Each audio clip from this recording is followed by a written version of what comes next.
அனைவருக்கும் வணக்கம். இந்த வீடியோவில் வந்து நம்ம டிஎன்பிஎஸ்சி குரூப் 1 எக்ஸாம் அண்மையில் முடிஞ்ச அந்த எக்ஸாமுக்கு கட் ஆஃப் அனாலிசிஸ் அதுதான் இந்த வீடியோவில் நம்ம பார்க்க போகிறோம்.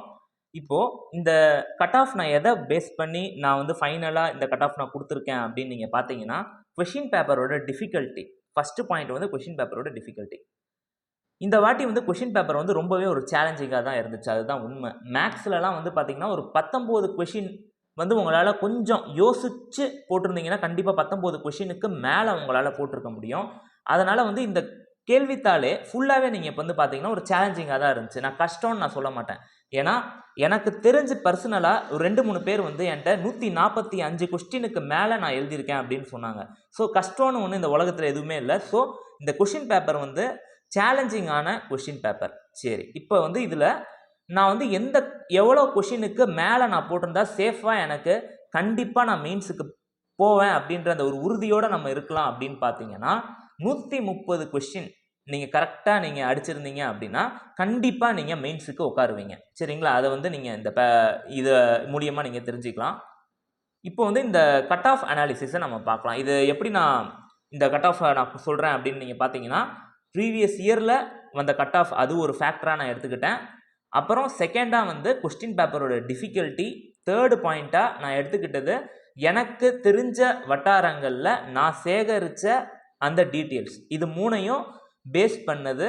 அப்புறம் மாணவர்களுடைய கருத்துக்கள். இது எல்லாத்தையும் அடிப்படையாக வச்சு தான் நான் வந்து இந்த கட் ஆஃபை நான் வந்து தரேன். இதில் டீவியேஷன்ஸ் இருக்கலாம், +or -2 வந்து ஏறலாம் இல்லை குறையலாம். சரிங்களா? இப்போ வந்து இந்த கட் ஆஃப் எவ்வளோ வரும் அப்படின்றத நம்ம பார்க்கலாம். ரேஞ்ச் ஆஃப் கொஸ்டின் இது. சரிங்களா? இது வந்து மார்க்கில் கொஸ்டினை பேஸ் பண்ணி எடுத்த கட் ஆஃப் இது. சரிங்களா? இப்போ வந்து நீங்கள் வந்து ஜென்ரல் கேட்டகரி அப்படின்ற அந்த கேட்டகரியில் நீங்கள் இருந்தீங்க அப்படின்னா 135 கேள்வியிலேருந்து 138 கேள்வி வரைக்கும் நீங்கள் கரெக்டாக எழுதிருந்தீங்க அப்படின்னா உங்களுக்கு கண்டிப்பாக மெயின்ஸ் எழுதுறதுக்கான வாய்ப்புகள் வந்து அதிகமாக இருக்குது அப்படின்னு சொல்லி நீங்கள் எடுத்துக்கலாம்.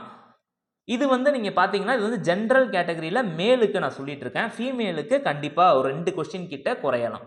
அப்புறம் தமிழ் மீடியம் ரிசர்வேஷனுக்கு கண்டிப்பாக கட் ஆஃப் வந்து இதை விட குறைஞ்சி தான் இருக்கும், பிஎஸ்டிஎம்முக்கெலாம். சரிங்களா?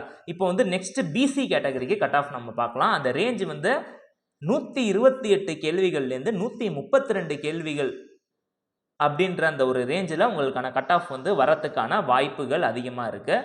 இப்போ எம்பிசிக்கான கட் ஆஃப் கொஸ்டின் ரேஞ்ச் அப்படின்னு நீங்கள் பார்த்தீங்கன்னா 126லேருந்து 130 கொஸ்டின் வரைக்கும் போகிறதுக்கான சான்சஸ் இருக்குது. சரி, இப்போ நாலாவதாக நம்ம வந்து கட் ஆஃப் இருக்கும் அப்படின்னு சொல்லி நம்ம பார்க்கலாம். 124 கேள்விகள்லேருந்து 130 கேள்விகள் வரைக்கும் போகிறதுக்கான வாய்ப்பு இருக்குது. அஞ்சாவதாக எஸ்சிஏ இவங்களுக்கான கட் ஆஃப் வந்து 120 கேள்விகள்லேருந்து 124 கேள்விகள் வரைக்கும் வரதுக்கான வாய்ப்பு இருக்குது.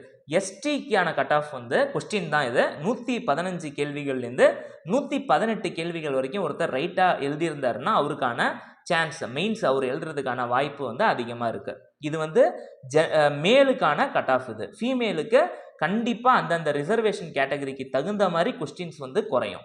இப்போ ஃபார் எக்ஸாம்பிள் இப்போ எஸ்டின்னு நீங்கள் எடுத்துக்கிட்டிங்கன்னா அவங்களில் மேலுக்கும் ஃபீமேலுக்கும் இருக்கிறதுக்கான அந்த கேப் ஆஃப் கொஸ்டின் அந்த கட் ஆஃப் மார்க் வந்து கண்டிப்பாக வைடு அதிகமாக தான் இருக்கும்.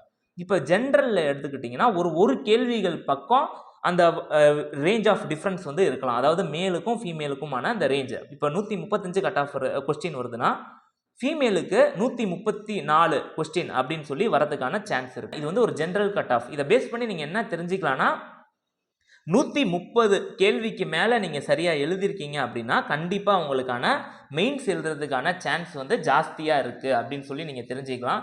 எதை பற்றியும் யோசிக்காமல் நீங்கள் மெயின்ஸ் எக்ஸாம் ப்ரிப்பேர் பண்ணுறதுக்கான அந்த ஒரு ப்ராசஸில் நீங்கள் இறங்கிடுங்க.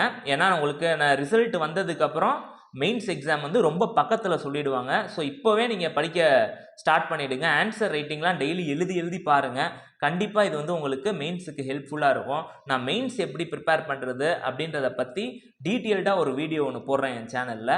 தேங்க்ஸ் ஃபார் வாட்சிங். இந்த வீடியோ உங்களுக்கு ஒரு பயனுள்ள வீடியோவாக இருந்திருக்கும்னு நான் நம்புகிறேன். தேங்க்ஸ் ஃபார் வாட்சிங்.